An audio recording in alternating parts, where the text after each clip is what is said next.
Thank you for inviting me to the webinar. I'm really honored to have the opportunity to introduce my work to you. So the title of my talk is the placing and animating virtual avatars in dissimilar environments. And this is one of the topics that I'm currently pursuing in my lab. And actually, I have to say that this is one of my most favorite research topic. Um, right. So I think most of you know what telepresence is. Actually, we are currently using one type of telepresence called Zoom, as this is a 2D teleconference. And the idea of the immersive telepresence has been introduced in movies several times. And one of the good examples can be seen in this movie called Kingsman. If you see this video, then if user wears the glass, then the user can see the avatars from a remote place, and you can communicate with the remote people through the avatars who are visiting in your own space. So this is the essence of the telepresence. And I think that telepresence has a really great value because it overcomes the limitations of the time and limitations of the distance. And this is not only the story of the movie, but the technology is gradually making it a reality. This is the demo video from Microsoft Research introduced in 2016, and you can see that there is a girl in a remote space on the upper left corner. And by taking the video of the girl and reconstructing her shape into the other room, so that you can make a illusion that the user in this room can see the person as if she is visiting his space. So this is called the avatar mediated telepresence. And when I saw this video, I was really shocked. And actually, my research is computer animation, and I was only focusing on the Pixar type of movie character animation stuff. And when I saw this movie, and I was really surprised that this is one future for character animation, and I wanna do research about this. Um, if you look at this video, this is really surprising and it works well. But if you look at this video closely, then you can see how it is really done so well. Um, so basically, the technique or the strategy is basically the copy and paste strategy, meaning that you just copy the shape of the person and then paste it to your local space, but still that pasted shape of the user can look real. How is it possible? Well, it's because, in fact, the two spaces are the same. You can see that the single sofa and the wooden block are located in exactly same manner in the two spaces. So the girl interacting with the sofa and the wooden block can be realized exactly in the same manner, a single sofa and wooden block in the other space. But this cannot be the case for the all spaces because, when we talk about the telepresence, we should deal with all different type of, spaces. For example, you know, uh, if a user can be placed in this office, but his avatar should be placed in the office with a very different shape of the space and the layout of the furniture. Then how should they deal with such a difference? This is really important topic, and we have to overcome this difference so that in order to make this immersive telepresence possible. So I'm going to introduce several research projects that I have pursued to overcome this limitation. One is pretty old research, but still is one of my favorite research. This is to retarget human-object interaction to virtual avatar. And that was that was published in TVCG 2016. Here, this paper deals with the problem of retargeting human-object interaction. Suppose that this is the problem statement. Suppose that a remote user is interacting with a chair, but in the remote space, the avatar is is near the chair, but the chair looks different. So basically, in this case, it is a sofa. Then how should avatar move in order to preserve the movement context of the user, even though the objects are different, but they are in the same type? So let me first start with showing the demo video. So this is basically the retargeting problem. So here, the yellow character is the user, and this yellow character is interacting with a motorcycle. And suppose that your avatar is interacting with the other motorcycle, but apparently the two motorcycles look different. Then how should this avatar move in order to preserve the movement context of the user? So if you think about this problem for a few seconds, then you will soon realize that this problem is nothing more than the correspondence problem. If you can find a corresponding position from one position in the user space to the other position in the avatar space, then you can solve the problem, right? So for example, you suppose that you have two objects, two exactly same objects. Then this correspondence problem is easy, right? Because the point here can be uniquely mapped to the corresponding point with respect to the other object, the same object. Okay. But the problem here is that we are given the different objects of the same kind. Right? In this case, we have a motorcycle in the user space, or we have a bicycle in the avatar space. Then given a position here, what would be the corresponding position near the bicycle? This is the problem that we should deal with in order to make the avatar movement possible.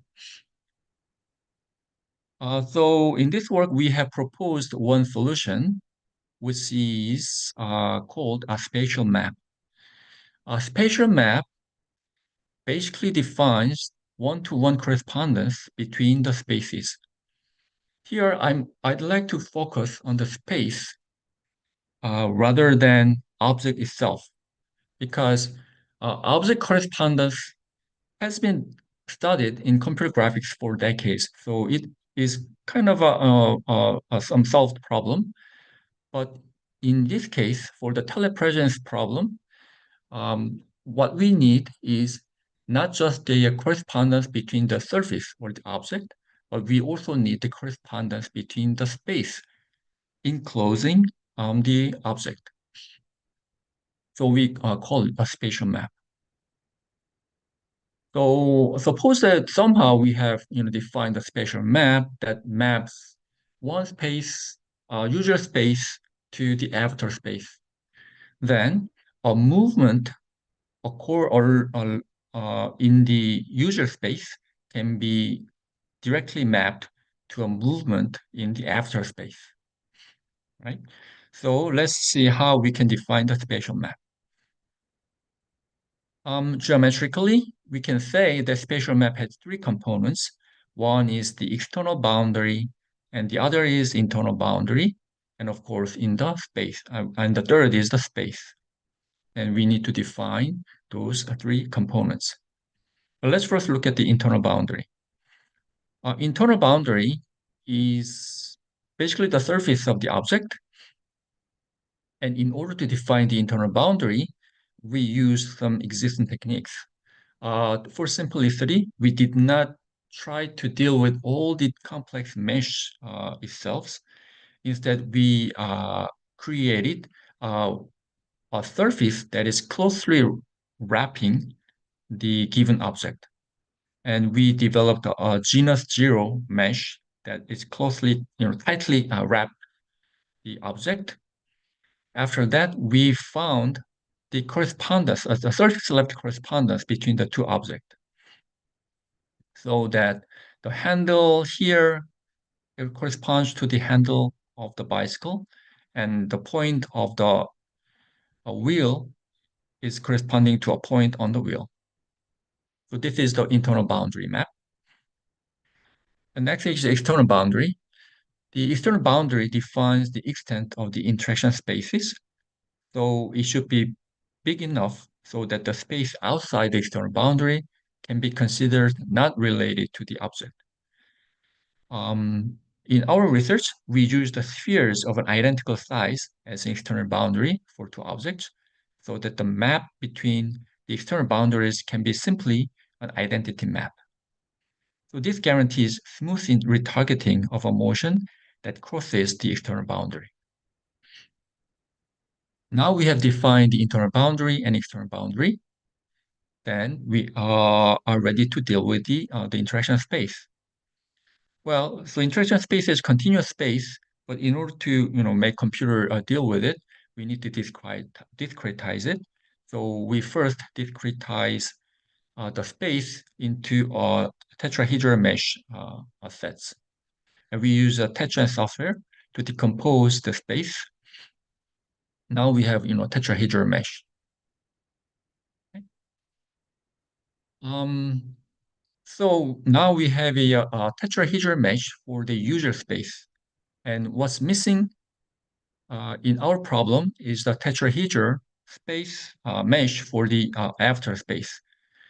And here, in order to obtain the tetrahedral mesh for the after space, what we did is our strategy was to deform the user space tetrahedral mesh to fit the after space boundaries.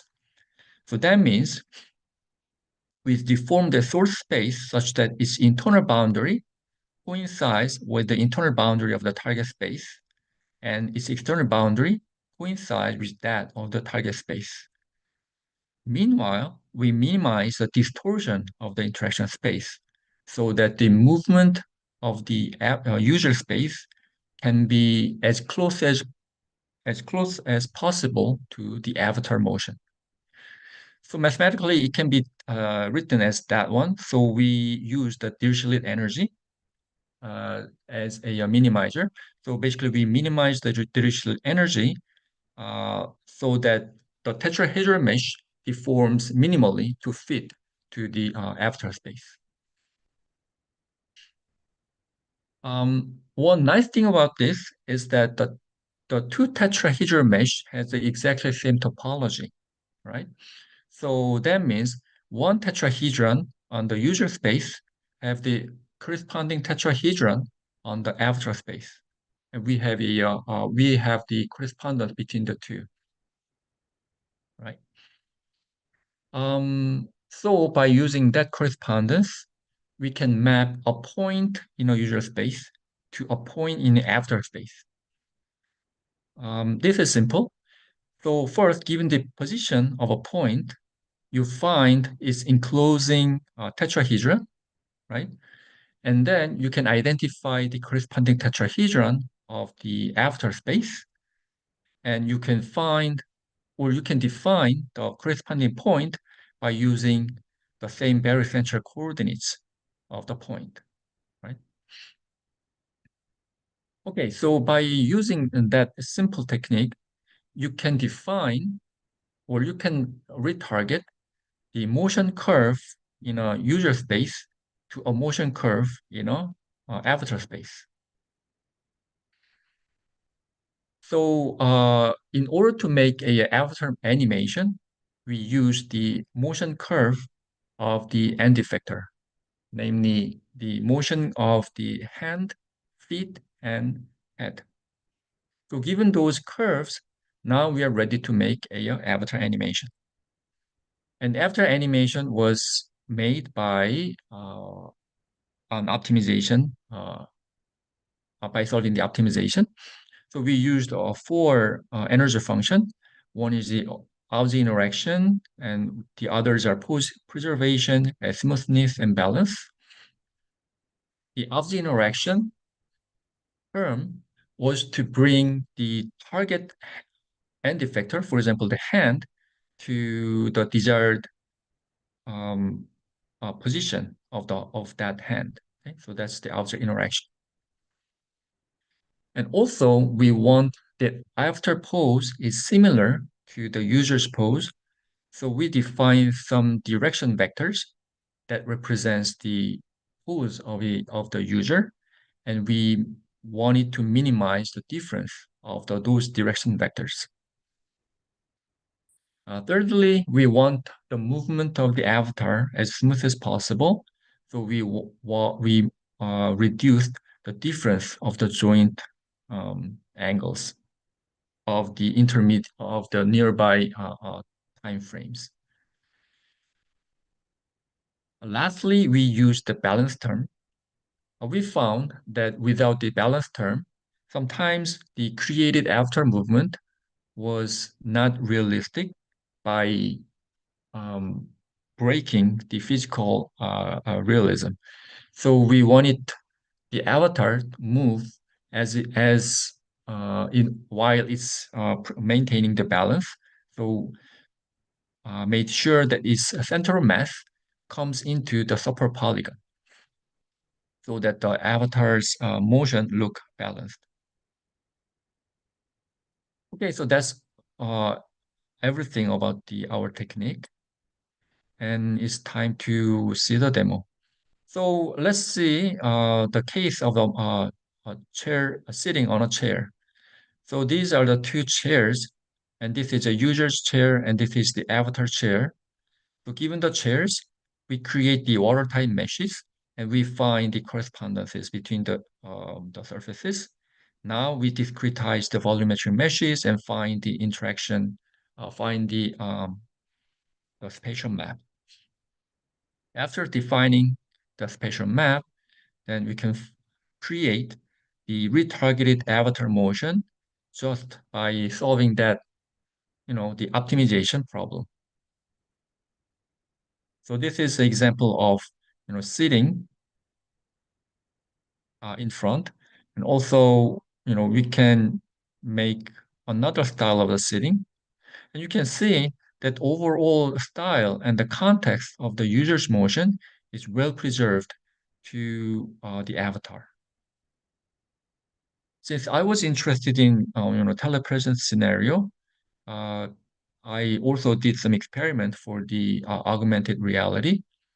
So here I'm showing you the two chairs. One is the wooden chair and the other is a sofa. And we capture the motion of a user here and then retarget his motion to the avatar on the other space. So you can see that, so this is a resulting motion. You can see that the overall context of the interaction between the user and the furniture is well preserved.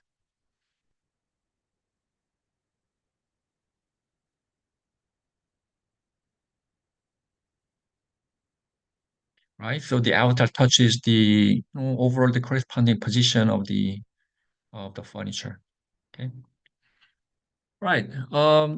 So that was pretty, interesting effort and interesting result, but it's not, cure all approach. It has some failure cases. We found that this approach doesn't work if the two objects are too different, like a size is too different, or the category of the furniture is different. So it fails to retarget motion for significantly different objects, and also we could not construct a spatial map if the object has an excessively concave shape and the cross-surface correspondence was not continuous. Okay, right. So that was the first success of our research, and we wanna continue to deal with a larger problem. And so we tackled this problem, which is called the placement retargeting of a virtual avatar to dissimilar indoor environment. Since I'm don't have much time, I will skip the introducing the previous work, and let me just dive into my research problem. So in this particular problem, my target scenario is this. Suppose that we are we have two spaces, space A and space B. And in space A, X is living and Y is living in space B. And suppose that, the X and Y sent their avatar to the friend's house. Okay? Then the first problem is that if you want to send your avatar to your friend's house, then where should the avatar be located? That is the very first problem that you should tackle. And interestingly, no one has, not many research has been, developed to tackle that problem. So in this particular case, suppose that, Y is here and Y's avatar is right here and X is right here, then we want to solve where to put this X's avatar X prime in space B. Mathematically, we can frame this problem as that we want to find the placement of X prime that maximizes the similarity between X and X prime given the X position and Y position and Y avatar's position. Okay. And of course, here the problem he is the problem boils down to defining the similarity between the placements, right? So the challenges of this problem are the first, what are the important features to be preserved for telepresence? And the other one is what feature is more important than the others? Lastly, is there a ground truth for avatar placement between different spaces? Apparently, there's no ground truth, there's no, the ground truth solution. At the end of the day, this problem is the matter of a user's choice, right? So we need to be able to predict what user would want to place their avatar, right? So our approach was to ask the crowd. So here, this is the overview of our approach. So in order to ask the crowd, we performed the user survey. Okay? After that, by looking at the data, we identified some important features to define the similarity of the placement. Then, by using those features, we trained a neural network to predict the similarity between the placements. And after that, we implemented the placement of the avatar. So, right. So this is how perform the user survey. Here, given a person A and avatar Y prime and person Y, we recruited the users and showed this scenario and asked the users to put your avatar in the right place. And we gave the same problem to 10 different people and collected the data. The user collected the data as by dragging the position and route and orientation of the avatar in the virtual space. Here I show you some the results of the acquired data. So given this problem, suppose that this is the X, the user, and this is the avatar of Y, and this is space Y, space B, where Y is located right here. Then many users put their avatar, the X's avatar, around this sofa. And this is pretty reasonable selection, right? Because you are sitting here because you want to talk to your friend, and also the spatial angle are around 90 degrees, and also you are sitting and you are in front of the desk or table, right? And this is exact, the same situation. So many people selected this position, and this is a positive case. And in order to train the network, we also need the negative examples. So we randomly selected the placements that are uh, treated as the negative samples. So for a total of 800 questions from 24 different pairs of house models, we got similar pairs for 10 user responses, and we got dissimilar pairs for 110 random samples.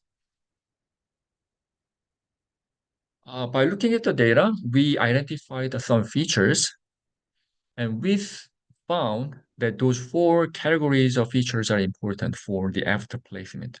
One is the interpersonal relation, meaning that the distance between the users and also the angles between the users are important, and they should be preserved. Another important feature is what the user is watching or seeing, because we cannot identify the exact furniture or exact object the user is watching. We considered all the objects included in the user's viewing angle or field of view. Okay?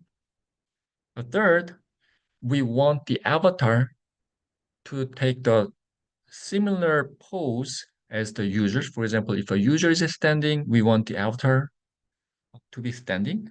And if the user is sitting, then we want the avatar to be sitting as well. And that one depends on whether the avatar or the user is seatable place or not. So we represented the furniture as a height field. So that was a third feature. And lastly, we want the avatar to be in the same room as the user. For example, if the user is in the kitchen, then we want the avatar be in the kitchen as well. And the attribute of the room, for example, like a kitchen, living room, is determined by the attribute of or the category of the furniture.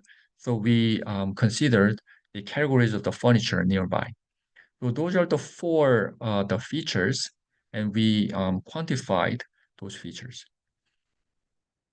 After quantifying those features, then we trained the network so that it learns the similarity between the placements.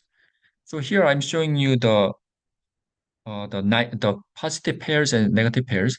So those are the positive pairs, and these are the negative pairs.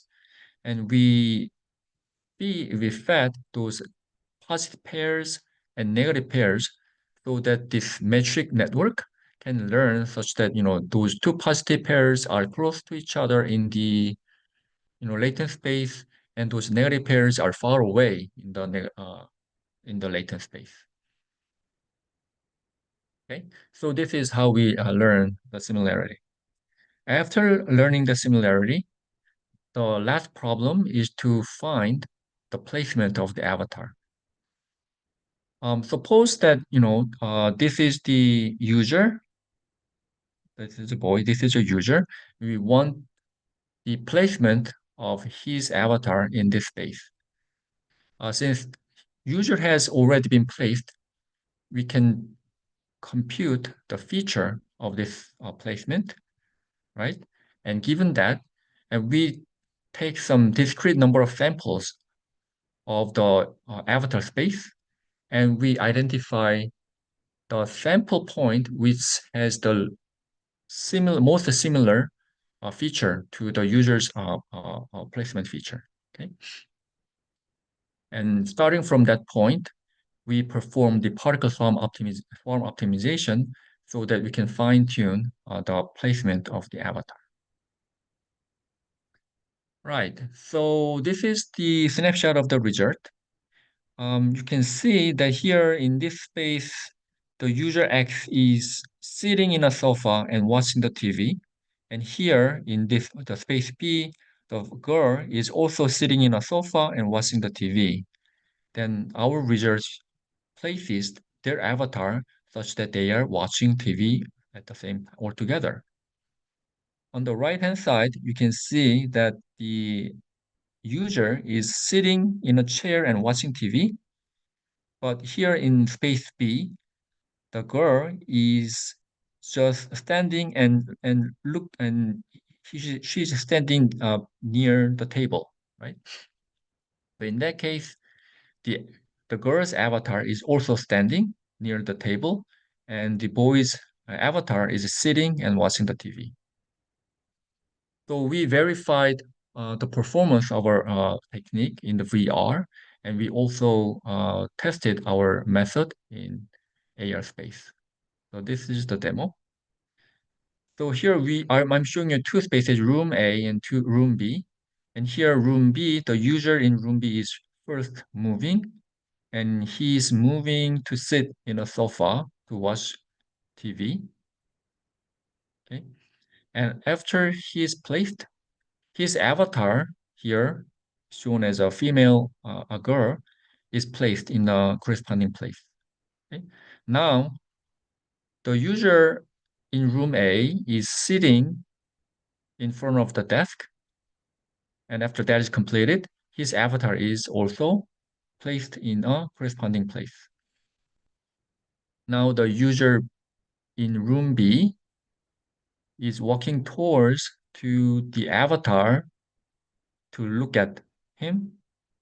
Then you can see that his avatar is also placed so that they can see each other and say hello. Right. So this is kind of a placement problem realizing between the two spaces. So I have 10-ish minutes, so I can show you the last work that I have prepared. Right, and that is the real-time retargeting of dating motion.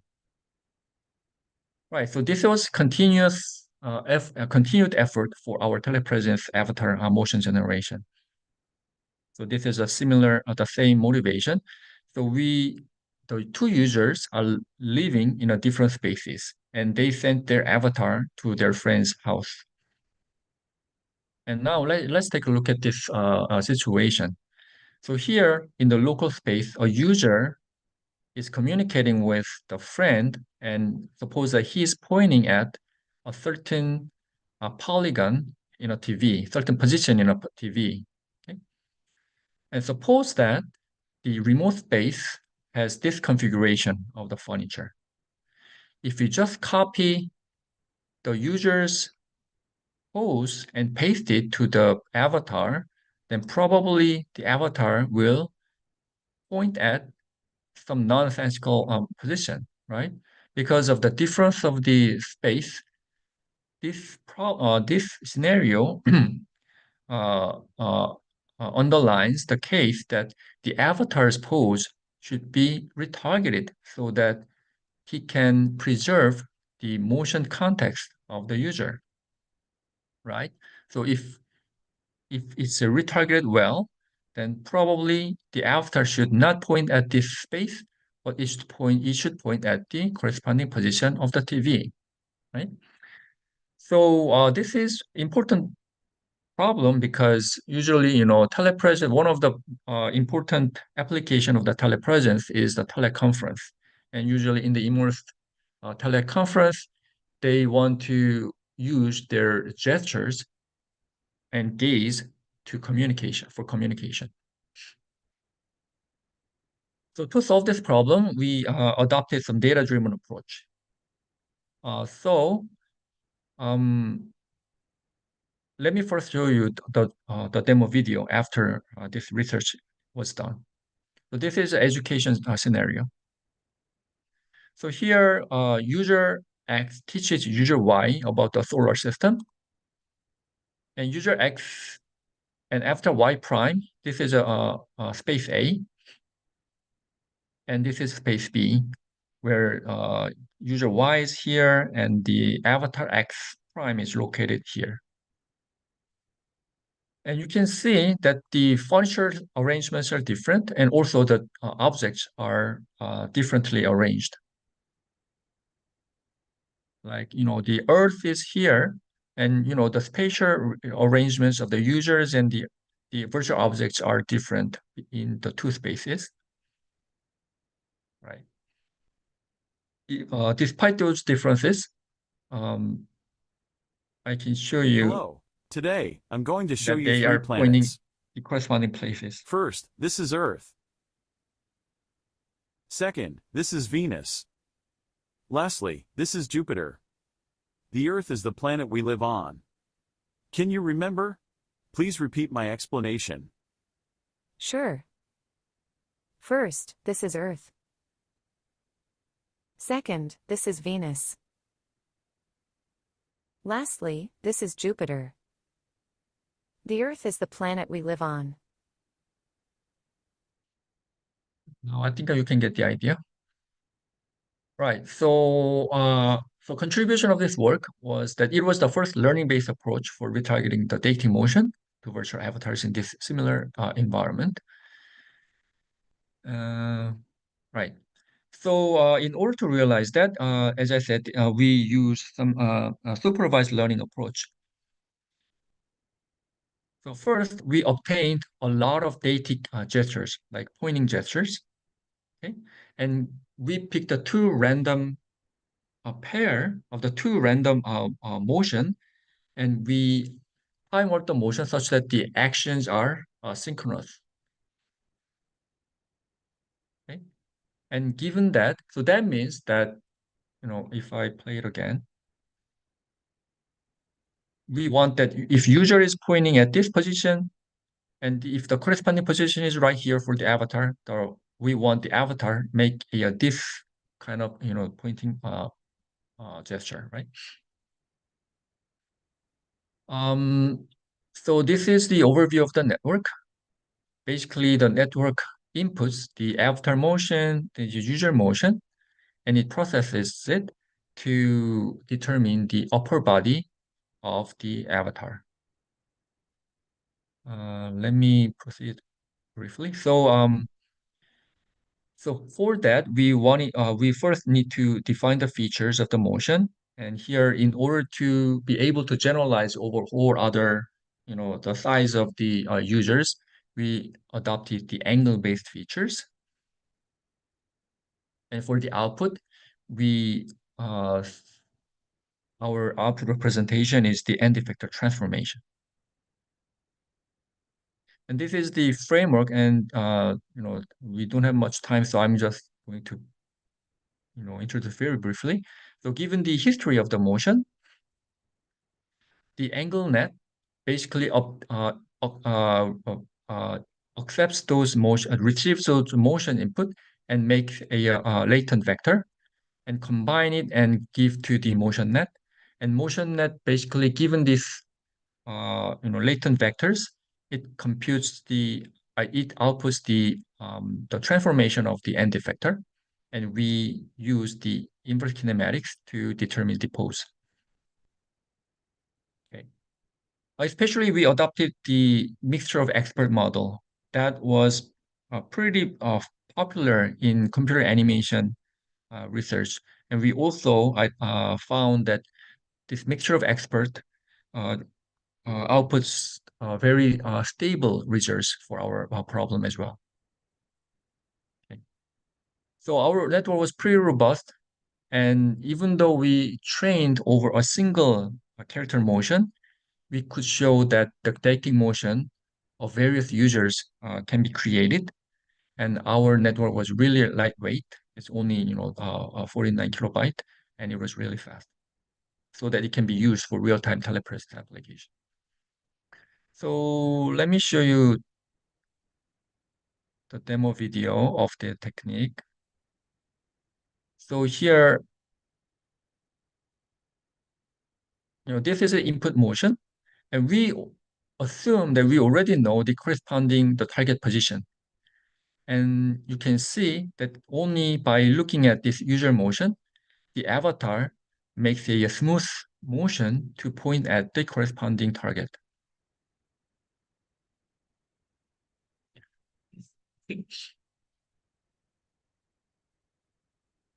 So, okay.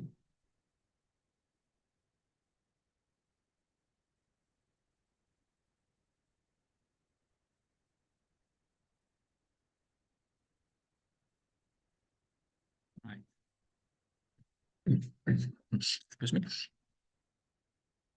Okay, so we can use such dating motion for the teleconference. So I'm going to show you the last video, and we made this video as a commerce application. So user X asks user Y for opinions for purchasing clothes. And these are the virtual copy. And this is a physical cloth, and this is a virtual copy of the cloth. And you can see that, the object size and arrangements are different. Like here, the arrangements are different, and the size of the avatars are different as well. Can you help me decide whether to buy this outfit? Of course. Take a look at this cap. I feel like it has a stylish vibe that I really like. Now, check out this outfit. I love this sky blue hoodie. The shoulder design is really cool. What do you think about it? Do you think it would suit me? Let me see. I agree that the cap has a stylish flair. I really like the color. Oh, this hoodie has a zipper. It looks so You can convenient. see that the avatar is pointing at the exact same I think you should corresponding go for point it. that the user is pointing at, right? Can you help? Right. So we are continuously working on this project, and the limitation of the current work was that we assumed that the targets and the object correspondence was predefined, but in reality, this is not possible. So we have to somehow need to some algorithm to find the object correspondence. And also here, we only focused on the deictic gesture, but that deictic gesture has to be dealt alongside with other range of gestures as well. Right, so that's all that I have prepared, and thank you for your attention.